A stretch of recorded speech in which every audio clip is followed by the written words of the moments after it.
മറയൂർ ശർക്കര ഉണ്ടാക്കുന്ന ഒരു ഫാക്ടറിയിൽ വന്നേക്കും കേട്ടോ. കരിമ്പ് ഒരു മെഷീനകത്തേക്ക് ഇട്ട് കൊടുക്കുവാണ്. കരിമ്പിൻ്റെ ജ്യൂസ് ഒരു പാത്രത്തിൽ കളക്ട് ചെയ്യുന്നു, അത് ഫിൽറ്റർ ചെയ്തെടുക്കുന്നു. കരിമ്പിൻ്റെ ചണ്ടി ആ സൈഡിൽ കൂടെ പോയിട്ട് അത് കത്തിച്ചിട്ടാണ് നമ്മൾ ശർക്കര ഉണ്ടാക്കുന്നത് കേട്ടോ.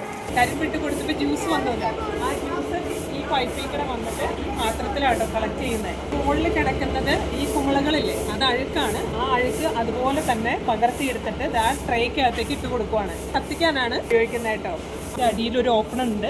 ഓപ്പൺ ചെയ്ത് കഴിയുമ്പോൾ ഇവിടുത്തെ ജ്യൂസ് നേരെ ഈ പാത്രത്തിലേക്കാട്ടോ പോകുന്നത്. ഇതിൽ കിടന്ന് 2 മണിക്കൂറോളം തിളച്ചതിന് ശേഷം ഒരു തോണിയുണ്ടല്ലോ, ആ തോണിയിലേക്ക് മാറ്റുവാണ്. അവിടെ നിന്നാണ് ഉണ്ടയാക്കി ഉരുട്ടിയെടുക്കുന്നത് കേട്ടോ. 24 മണിക്കൂറും പ്രവർത്തിച്ചുകൊണ്ടിരിക്കുന്നതാണ്. പക്ഷെ നമ്മൾ പാത്രത്തിൽ പിടിച്ചു കഴിഞ്ഞാൽ ചൂടൊന്നുമില്ല കേട്ടോ. ഡ്രയർ ഇതാണ്. ചണ്ടി ഈ ഡ്രയറിൻ്റെ അകത്തുകൂടെ വന്ന് ബെൽറ്റ് വഴി ഇതിൽ കൂടെ പോയി കത്തിക്കാനായിട്ട് ഉപയോഗിക്കുക കേട്ടോ. ആ ചൂട് വഴിയാണ് കരപ്പാനി അവിടെ കിടന്ന് തിളച്ചുകൊണ്ടിരിക്കുന്നത്.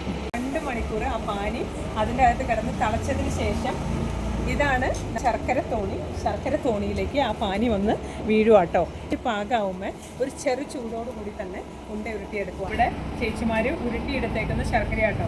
ഇതാട്ടോ റിയൽ മറയൂർ ശർക്കര എന്ന് പറയുന്നത്. അങ്ങോട്ട് കിടക്കാൻ അലൗഡ് അല്ല. കാരണം ഒന്ന് കാണിക്കാൻ വേണ്ടിയിട്ട് എനിക്ക് കൊട്ട തന്നു കേട്ടോ. ഒരു മായവും ചേർക്കാതെ ഉള്ളതാണ്. ഇനി ചുക്ക് ശർക്കര ഉണ്ടാക്കുന്നതിന് അവനിയിലേക്ക് ചുക്കും ഏലക്കായും എല്ലാം പൊടിച്ചിട്ടിട്ട് ഉരുട്ടിയെടുക്കുവാണ്.